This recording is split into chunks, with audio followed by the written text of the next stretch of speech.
What you got? You got two suitcases for your luggage and for all your racing stuff? That's one in here. I just got a helmet. I'm not putting my helmet in there. Wow. Yeah. You can't hide money, can you, Devin? Hi, I'm Randy Costner. I'm Caleb's father. What do you talking about this? Yeah, all my contingency badges. Where did his passion for racing come from?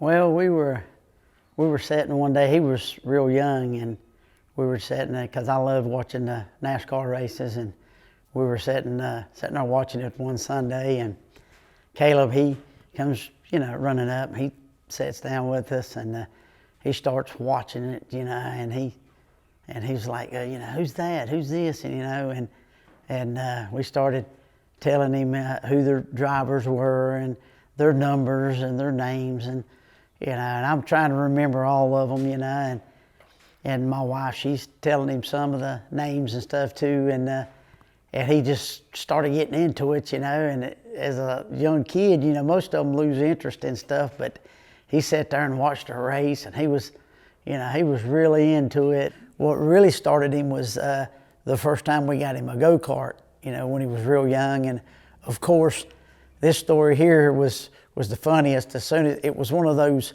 two-seaters, it had the little roll bar on the top, was not actually meant for rolling it, but he got in it and was racing it, and I throttled it down. There's a bolt behind the gas pedal, and I kind of throttled it down because his mama didn't want him going fast. Well, seen him go around the track a couple times that we had made for it, and he started getting faster, and I was like, what did he do, And I'm trying to figure out, why is he going so fast? And my wife, she kept telling me, I thought you slowed that down, he's going too fast. He come around one turn, and when he did, it wasn't a real good racetrack that we built, and he hit a big clump of grass, and it kind of stopped dead, and it rolled the go-kart and rolled it back over on its wheels, and it was on its side. Well, he got out. I come running as fast as I could up there, and we flip it back over, and he jumps in it, crank it up, Daddy, I'm gonna go again. I'm like, what? His mama says, no, you're stopping right now. And come to find out, he had got out and figured it out and screwed that bolt in there to where he could drive it wide open. He was still real young when he wanted to get into racing, and one of his buddies was racing the Legends and even raced Bandoleros, and that was the first thing we bought was a Bandolero, and he raced it the first time, and of course he's this real gung ho, and he had to take off, and he spun out one time, but he actually done pretty good. Of course, the Bandolero was real expensive, to race, but he wanted to get out of that, wanted to get in something else. So he seen the Legends.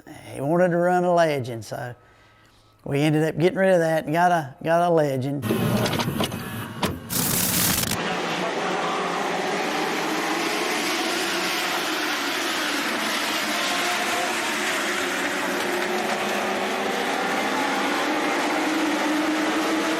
We went from the Legend. That's basically when he got into the dirt track, because my brother raced some, and then he wanted to race a dirt track car. So we went from that to the dirt track, and I was there trying to help out as much as I could, changing tires, helping them get to the track, and he just, he really had a ball in the four cylinders.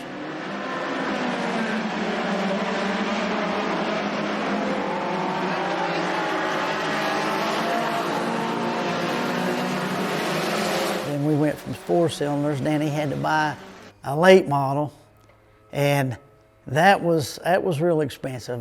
He got to race it some, but he started picking up a few sponsors, but he raced that a little bit. Then he had to go back to the four cylinders, and he raced that a while till we got to where we're at now. We didn't have the money to spend on the car and him to race successfully, so we done the best we could, and we sacrificed some, and we done the best we could, and you know, I think if we had the money, he would have done a whole lot better. We would have been able to have some good equipment, but with what he had and what we do, he done really good.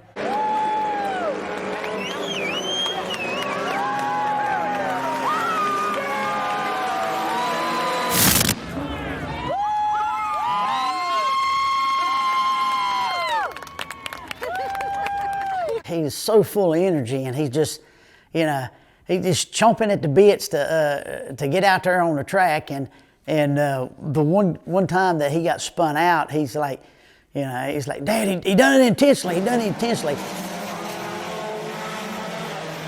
If he does it again, I'm going to get him back. They ain't going to push me around on that track. And he goes, I won't take it. Just because I'm young and I'm new out here, they think they can run over me. He said, that ain't gonna happen. And he got right back out there and he jumped right in there with them, and he beat and banged fenders. Of course, you know, that was East Lincoln for you. Every time we was having to beat sheet metal out. We got to where we didn't try to fix it too good, just get it enough to race them, because we knew they was gonna tear the car up again the next weekend, you know. And but he got out there real competitive. The best part was when he was able to, you know, he was real smart about it, so he decided, well, you know, Mom and Dad can't help me with as much as I need, so he started getting sponsors. He really worked hard at that, and he spent a lot of time working at it, and finally got sponsors here and there that really helped him get along, you know, more. But it was difficult, and you know, it did kind of break our heart that we couldn't give him what he wanted to be successful. He wanted to be a race car driver, you know, and he's always said, if I would love to be a full-time race car driver, he said, but if I don't, I would at least love to race on one of the tracks, some of the races, whether it's ARCA or, you know, just anything on one of the tracks. And that was his main focus and goal. And you know, as he got older, he's like, you know, I don't look like I'm going to make it full time, but at least if I have the opportunity to race at some of these tracks, I'll race whatever car, truck, or anything that's out there. I'll take the opportunity and race as many races as I can. That way, when I'm old, I can say, hey, I done that.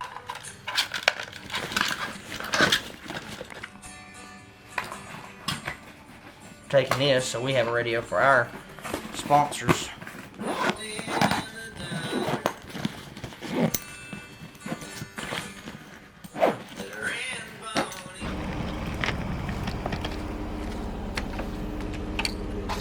We got the opportunity to drive for Joe Nava in the Performance P1 Motorsports Toyota Camry he's got, number 77 out on the West Coast.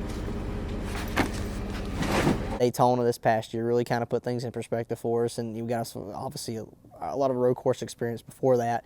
So we had opportunity to go run Portland, and the deal just happened to work out.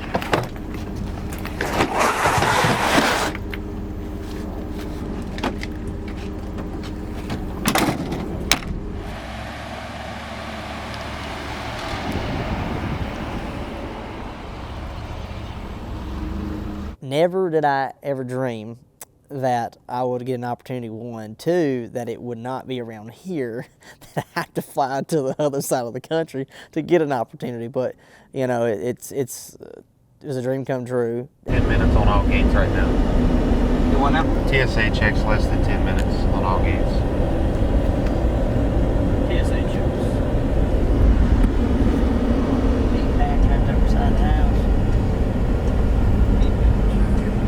Knowing that we were going to have to pack up, so to speak, and it was the first trip we were going to kind of make like this, I was really, really excited. Blend into the buckle and pull the strap so it's tight across your hips. Obviously, I was nervous, but this is maybe a once-in-a-lifetime opportunity. You never know if it's going to happen again, and at that moment, that's the way, you know, we took it.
that was the first time that I'd ever shown up at a racetrack with somebody else's equipment that came out of the back of a hauler and down to the ground, and we rode it out. I mean, that was itself was a little intimidating to me. I mean, not intimidating, what's the word? Humbling. How about that? You know, because I've never had the money or opportunity to do something like this, and it was kind of like game on.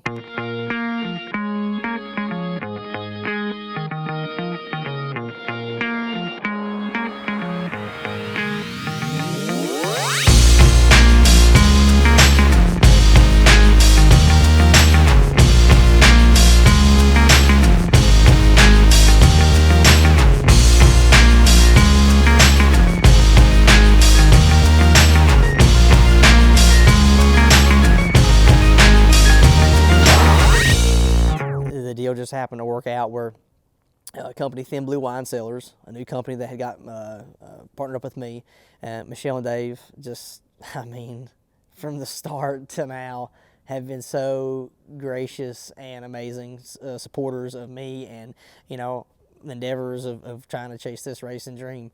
And they saw that, you know, and they said, let's do it. Let's make it happen. What do we got to do? And so they actually flew out. They were going to be there. They were there with us in Portland. I was so pumped up about it and proud of him and excited at the same time, you know, and at work I was telling some of the guys, we always talk about racing and everything, and I told them, I said, hey, my boy's going to be racing, and he's got his chance. He's going to race in the ARCA race. And two of the guys said, ARCA, are you serious? I'm like, yeah. And then there was two of them that really, you know, really are diehard NASCAR fans, and they were like, man, I got to see this, and they were pumped up like me, you know, because they actually knew someone that was going to get to race in it, so they was ready to pull for him, you know, and I wasn't able to go because I had to work, but I was ready to watch it, and I was excited myself. We're looking for you.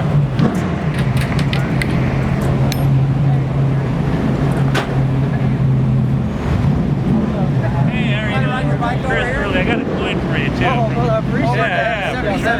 Yeah. I appreciate that. Y'all have definitely. Southeast corner at the exit. We all have. I think it's getting better. Want to be out. I hope so. Yeah. I hope so for you guys. Yeah. So, I appreciate you guys coming out here. This is huge, man. We want to get a.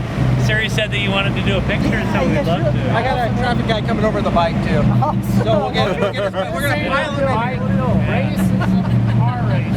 Well, I appreciate this. We actually had some video down.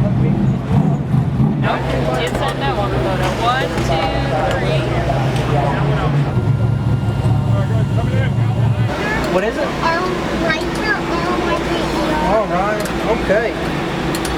Absolutely, Riker. Good, buddy. Okay. So now There you go. Thank you, guys. go around and find the. Go find you some more. Go get you some more. Where we got? All right, guys. Take care. Y'all made our day. Thank you. Yeah, here. I got some stickers too. Y'all can have some. So grab that one. I'll take this one. Yep. There you go. And then we're going to use some of these. You're welcome. All right, guys. Now go have fun. Have a good day. You too. We got to the track, and you know, we were there with the Indy cars. And the Indy lights, and for me, not only that was kind of an added pressure, I felt like, because there's a lot of open wheel guys out there.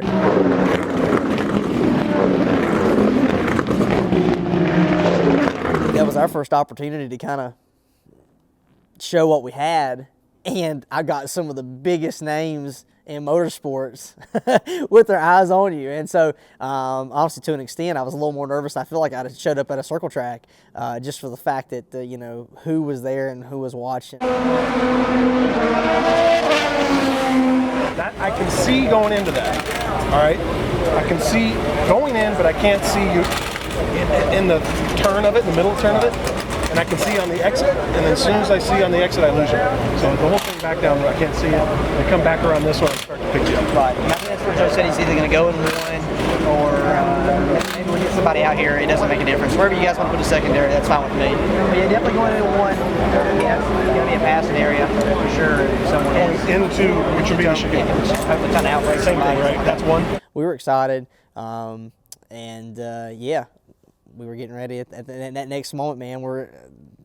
Car gets unloaded. I'm in the hauler, and we're getting changed out, ready for practice, which was crazy. I mean, I'll be lying if I didn't say it felt a little surreal. And again, very humbling to the fact that I cannot believe that all this hard work has finally paid off, and that we are going to get an opportunity to drive a race car at this level.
Power, I mean, from what I was normally used to.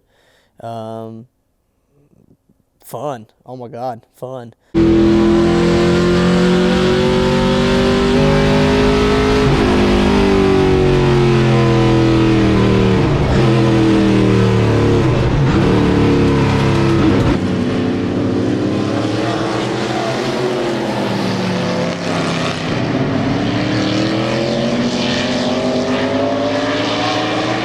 Never been on the track, never saw the track, never been in a car. I mean, everything was a first time. And I felt like, you know, even through the first practice session there, we had decent times compared to some who've been in the series for years.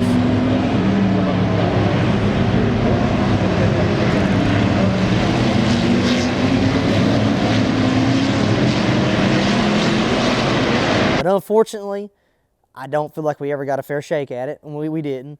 And that was the biggest disappointing thing that had happened. You know, you go from, like we're talking about, the absolute highest of highs of getting this opportunity that you never thought would happen, to shortly an hour later from getting strapped into this awesome opportunity, you end up at the lowest of lows.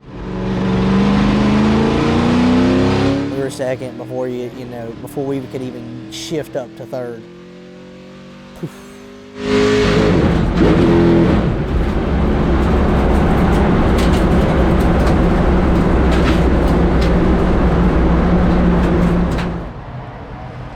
The eerie feeling of just silence in the car.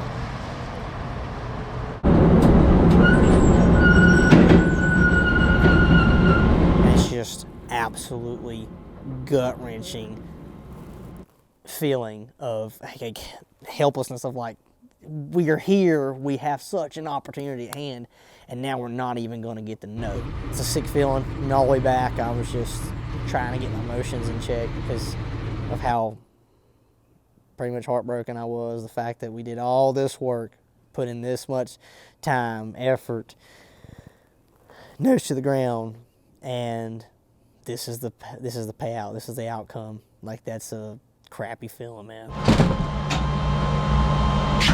Heartbreaking.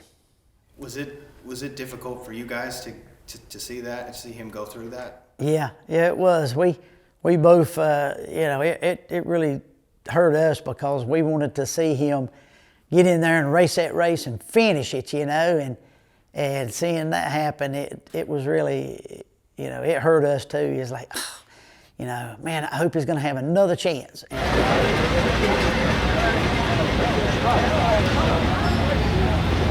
The back one ain't gonna go nowhere if you can pop it out. Up or down?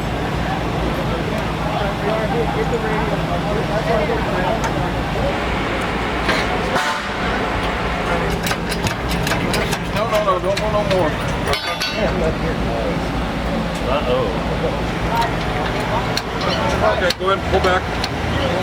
Pull back. back. Okay, up. Oh, my God. Push it through the necklace out. See what he was talking. Yeah, see, there's no glue here. Of course, it's not going to be, but it was gluing up there. There's some heat there. Yeah. He was talking about that gluing up. He thought maybe a piston thing would get that. The exhaust looks too good for it to be an actual upper end type motor. And I'm thinking, hey man, this is over. Wow, my one shot would blow up. We don't ever. And I'm thinking, do they have a motor?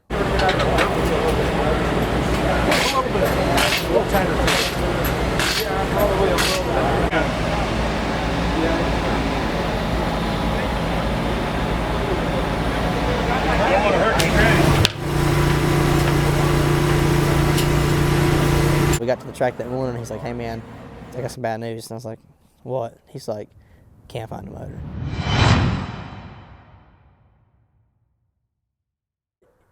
It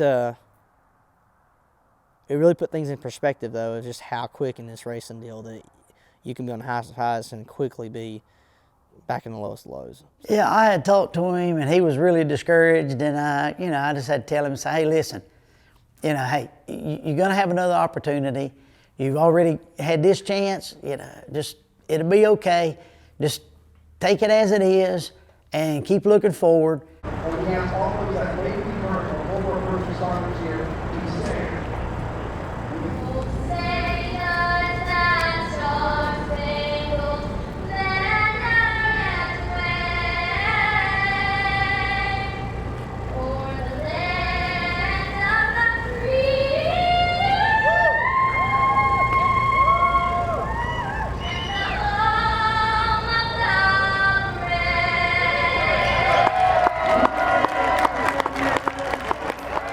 Yeah, I flew out 2,500 miles to watch guys. I mean, I'm there doing everything but, and I was already in the car, and now I can't race with everybody else and have that one opportunity that I thought that maybe we could showcase our talent and what we have in this opportunity.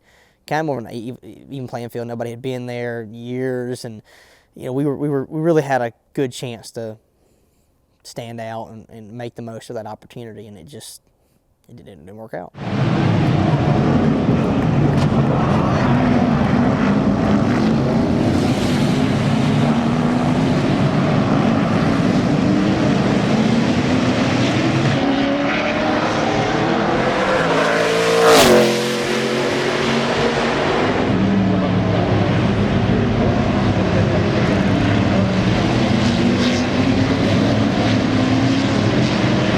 2 or 3 weeks later, unknown what was going to happen from that situation.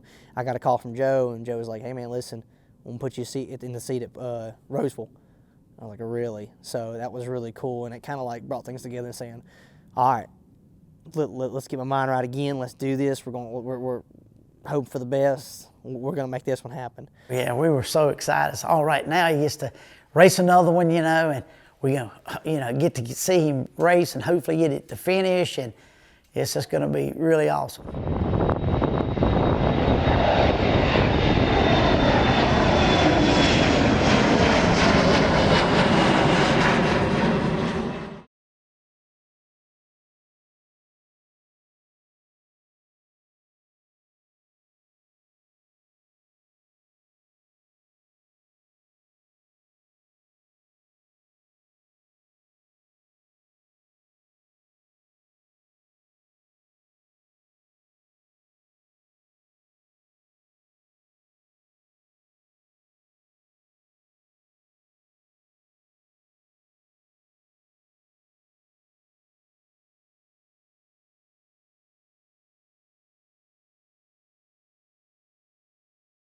Based off of our run at Roseville, I was approached by another owner, and the owner had said he had a seat open for Phoenix if we were interested, and I told him I was. Told him obviously we were very low budget. We tried to make ends meet. He worked with us, and he's like, I want you to seat for Phoenix. So we were able to work out a deal, and that opportunity presented itself, and next thing you knew, we made some phone calls, and we were able to make the deal happen. He called me and told me he was all excited, saying, Dad, we're getting to run another race, and said it's going to be in the Phoenix. And he said, I want y'all to come. I'm like, okay. And it was the weekend I was off, and I took a day or two, but he's like, you got to go, you got to go.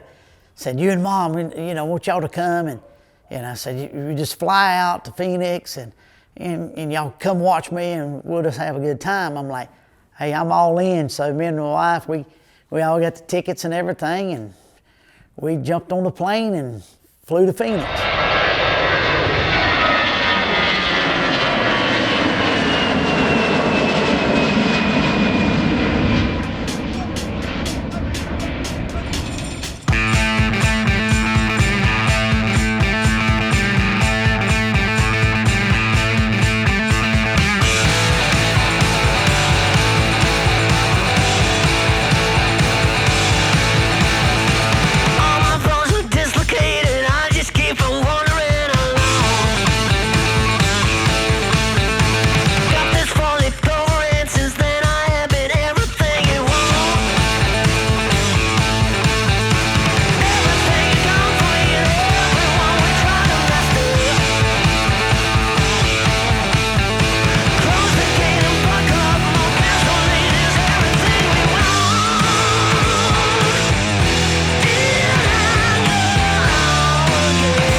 Excited to be in Phoenix, with Innovative Tiny Houses with Aaron Weaver, Michaela, Mom, Dad, were all able to come out, and it was kind of come off like a full circle kind of deal that, hey, we made it, we're here, let's make the most of this opportunity.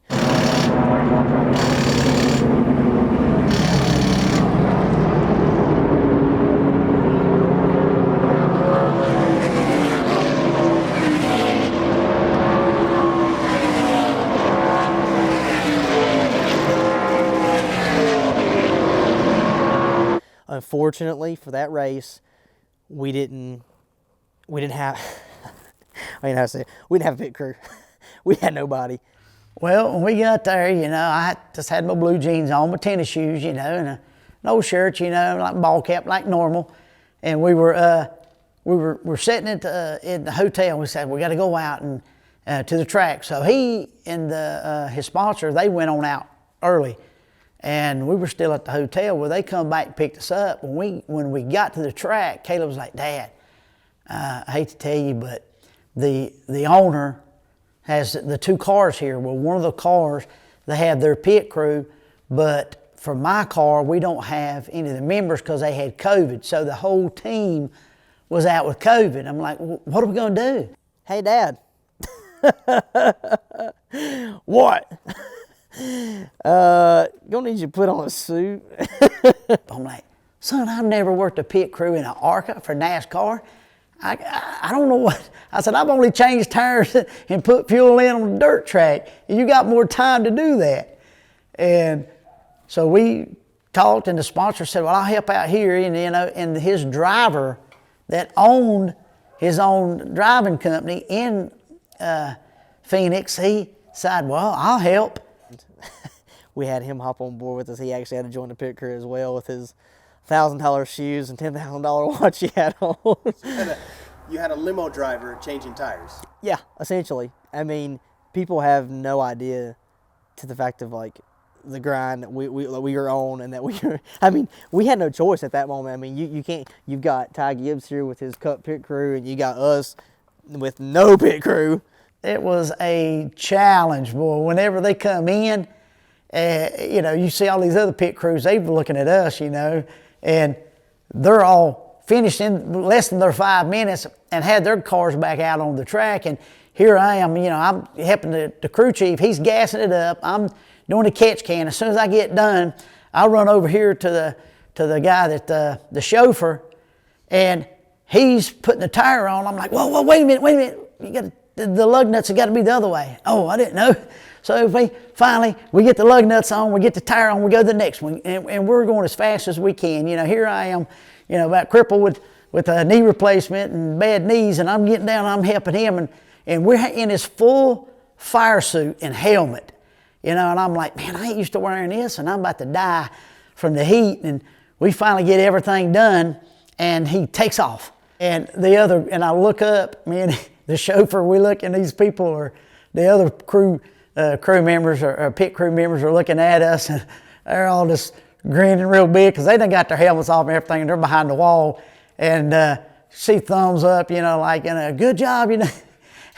And it was funny, but it wasn't. But he got back out there. I think he could have done a lot better if he didn't have to end out going out last, but it was better than nothing.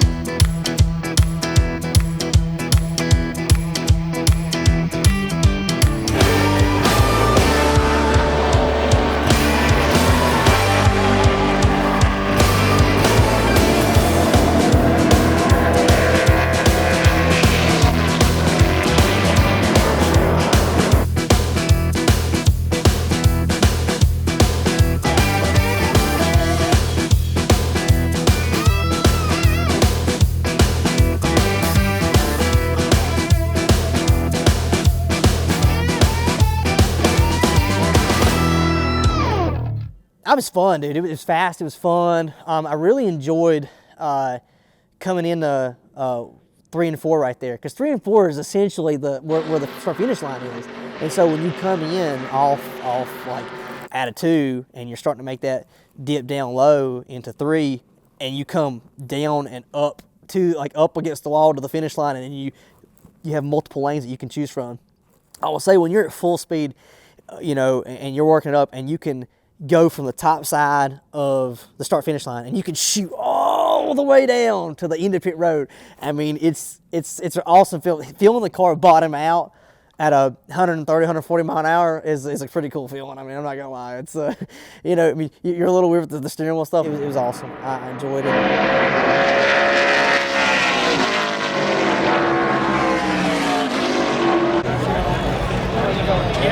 Thank you.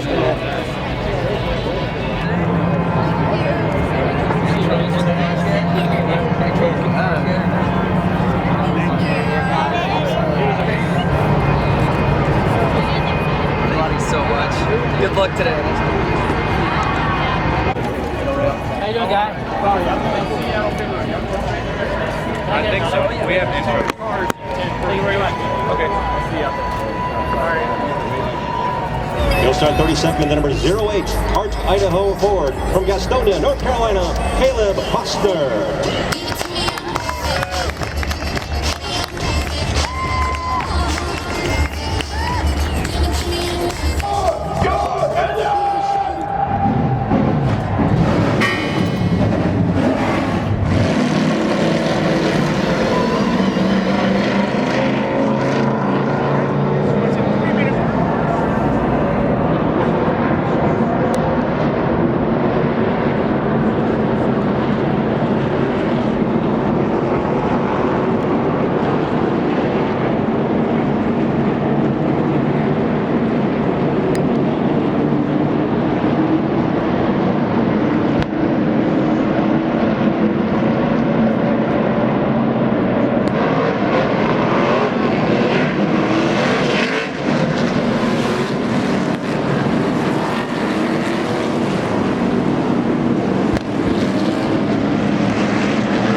I don't know what Drew Dollar's problem is, but he's a spoiled punk. We're under caution, and the dude just comes around and turns me. Now this is after the action with Bobby Hillis.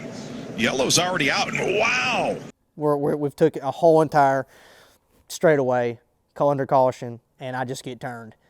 And unfortunately, when we were up against the wall, we had some transmission issues. Oh, shocker there, along with everything else we had going on. And so it was just from that alone, I mean, other than we were dealing with the other issues, but when that happened, we couldn't get off the wall and the safety crew and stuff, and we went down a couple laps. And, you know, at that point, we're not racing pretty much anybody within that lap stuff, so it was just kind of gain as much experience as you can, because we're not really competing for position until we, you know, got in that kind of lap frame with somebody else, you know. It was unfortunate what happened. I don't know why exactly that happened. I still don't, but and nor do I really care. Well, I didn't know what was going on at first till someone was, you know, had told me, and then when they did, I was like, man, what? And I just, you know, I was mad, and I was just, you know, I was heartbroken for Caleb, because I knew that upset him, and you know, for something like that to happen, that's just, you know, uncalled for. But you know, that's the way some are. It just really aggravates you to know that you got another driver out there that does that. And Caleb's not the only one he's done that to. So, and I've heard so much. And to me, that's where as a father, you know, and I've told Caleb, I don't care what you do, son. When you're out there on that track, you race clean. You know, if someone does that to you, you can, you know, bump, bang a little bit, but don't ever, you know, disrespect the sport by doing something like that, taking someone out on purpose. That's not right.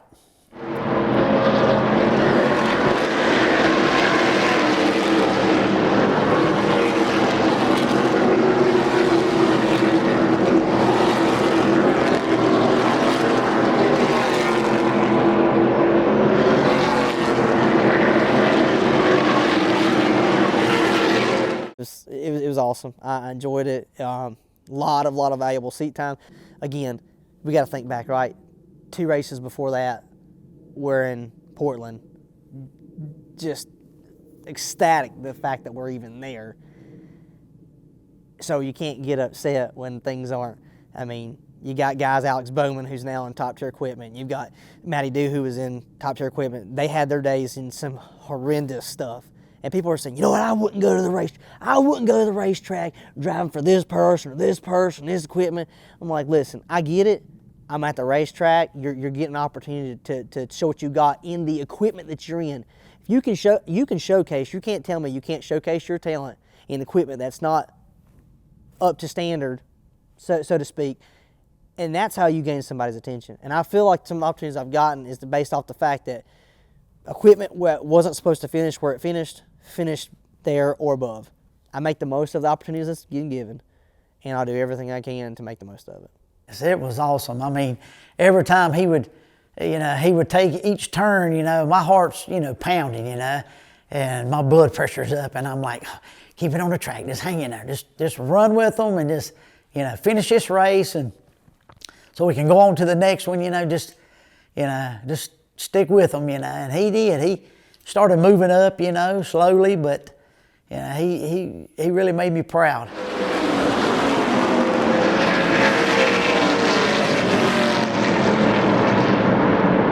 He's always going to have that racing in his blood till the day he dies. I mean, he's just NASCAR, whatever, anything. It don't matter what kind of racing. Racing just in his blood.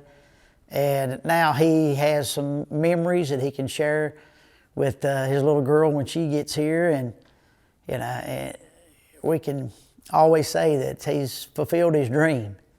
Wow, that's all I can say. Wow. I mean, it's the first thing that pops in my mind. That's dirt track from Phillip, and you know, it's I can say that's crazy. I mean, I think the biggest thing is not even really wanting you to video and do this from the journey, because of, you know, where we've wanted to be for years and we wanted to achieve. But seeing from a perspective of just where we were at the moment with money and stuff like that, not because of that's just what we had and that's what we were doing, to now when opportunities have been given and to see the journey in just 2 years where it can go. Where are we going to be in 2 years? I'm like, that's the thing. It's like, my gosh, I can't believe where we've gotten here. Where are we going to be in 2 years? Like, it's crazy. And we've had so many people believe in us and give us opportunities. And so I am 100% convinced that and believe that we keep doing what we've done, we'll continue to get opportunities, and we're going to build something great here at Costner Weaver Motorsports. And I'm excited about it. I can't wait. We've got our own car here. There's big things to come. This is just the beginning, and it's crazy and a blessing, so humbling to see where this never give up attitude on this journey has gotten us and to where we're at right now. So I'm super excited, super thankful, and can't wait for the future.